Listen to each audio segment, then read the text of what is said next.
दोस्तों नमस्कार और होली के रंग भरे त्यौहार की आपको ढेर सारी शुभकामनाएं। और दोस्तों ये एक ऐसा मौसम है जबकि ठंड जा चुकी होती है और गर्मी आने वाली होती है, और ये बीच का जो मौसम है ये बसंत ऋतु से शुरू होता है और बहुत सुहावना मौसम होता है। चारों तरफ खुशहाली का माहौल रहता है, खुशबू होती है। सभी पेड़ों पर बौर आते हैं, आम में बौर आते हैं, बेल पक चुकी होती है, जामुन के पेड़ में नए पत्ते और उसमें फूल भी आना शुरू हो चुके होते हैं।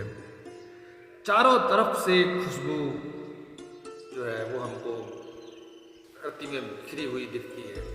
आप देखोगे पलाश में रंग आ चुके होते हैं, और ऐसे समय पे और हमारी जो फसल है जिसमें गेहूं की पाले पीली हो चुकी होती हैं, कुछ हरियाली रहती है, कुछ पीलापन हो चुका होता है, कुछ पकने की स्थिति में आ चुकी होती है।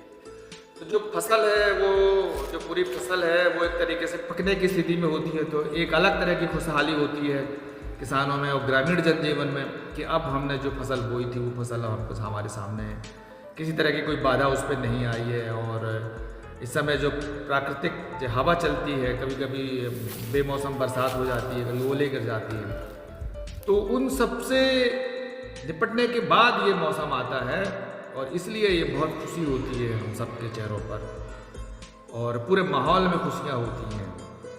तो इसलिए हमें ये जो त्यौहार है, ये त्यौहार ठीक से मनाना चाहिए और बड़े हाव भाव से मनाना चाहिए। और जो हमारी पुरानी सबकी जो भी किसी के प्रति गिले शिकवे हों, उन सबको भुला के और नए सिरे से हमें नया जीवन शुरू करने की ज़रूरत है मित्रों। लेकिन हम जब इस तरह के त्यौहार मनाते होते हैं तो इन त्योहारों से कई तरह की कहानियाँ भी जुड़ी होती हैं, और परंपरागत तौर से जो होली हम लोग मनाते चले आ रहे हैं, उस होली में हम ये भी देखते हैं कि एक होलिका होती है, होलिका बुआ होती है, और उसको बड़े सजा धजा के गाना गाते हुए उसको ले जाते हैं और फिर उसको होली के ऊपर रखते हैं और फिर नीचे से आग लगाते हैं और उसको जलाते हैं। चारों तरफ से हो हल्ला करते हैं और खुशियाँ मनाते हैं। तो हम जैसे जैसे चीज़ों को समझ रहे हैं, ठीक है, ये बहुत पुरानी परंपरा हमारी रही है, परंपरागत रही है, इसके पीछे कई पौराणिक कथाएं भी हैं और लोग इसे बुराई के प्रतीक के तौर पर भी देखते हैं। लेकिन फिर भी हमें ये लग रहा है कि जो आधुनिक समाज है, जो सभ्य समाज है, जहाँ हम लोग पहुँच चुके हैं, वहाँ पे किसी भी महिला के प्रतीक को जलाना मेरे ख्याल से एक सभ्य समाज में अच्छा नहीं है। चाहे वो किसी भी तरह की महिला हो, हमको उसको सामाजिक तौर पर उसको जलाने की हमको अनुमति किसी को नहीं दी जानी चाहिए।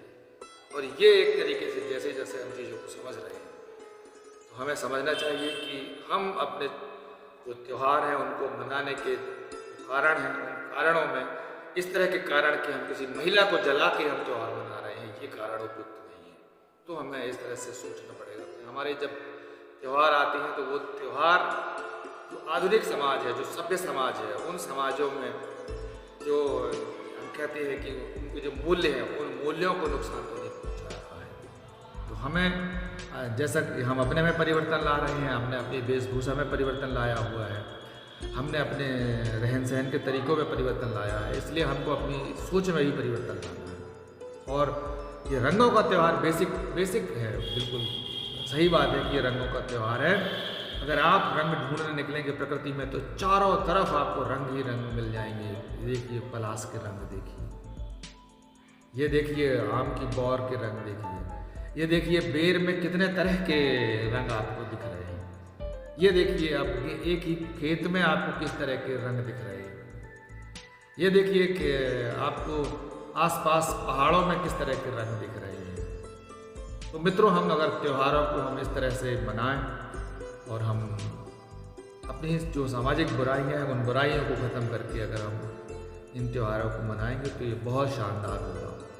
और हमें एक बार फिर से सोचना चाहिए कि कितना भी कितनी भी स्थिति खराब हो, लेकिन हमें जिस तरह से हमारे दिमागों में किसी को जलाना और ये उस पर खुशियाँ मनाना, ये मेरे ख्याल से ये ठीक नहीं है।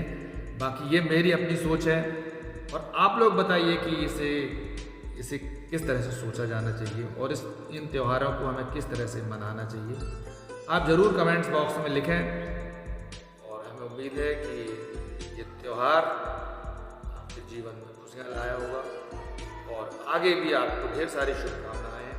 हमारे समाज में जब नई शुरुआत होती है, एक तरीके से ये चैत्र का महीना भी लगता है और नया साल भी एक शुरू होता है, तो ये सब नई चीज़ें हम शुरू करेंगे और नई सोच के साथ हम आगे अपने समाज को बहुत अच्छा बनाएंगे। तो इसी के साथ पुनः मैं एक बार आप सभी को ढेर सारी शुभकामनाएं देता हूँ और रंगों की ढेर सारी शुभकामनाओं के साथ सब लोग मिल के बनाएंगे।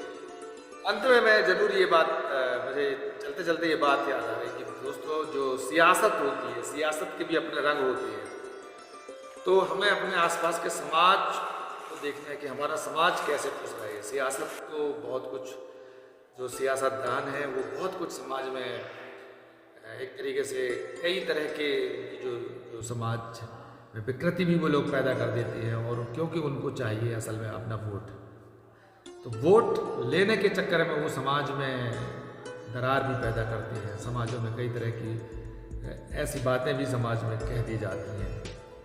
उन सब को हमें नज़रअंदाज करना चाहिए और बुनियादी तौर पे हमें ये देखना चाहिए कि हमारे पड़ोस में, हमारे परिवार में, हमारे समाज में किस तरह से खुशहाली आए, उन विचारों को आगे बढ़ाने की ज़रूरत है। पुनः एक बार ढेर सारी शुभकामनाओं के साथ होली की मुबारकबाद।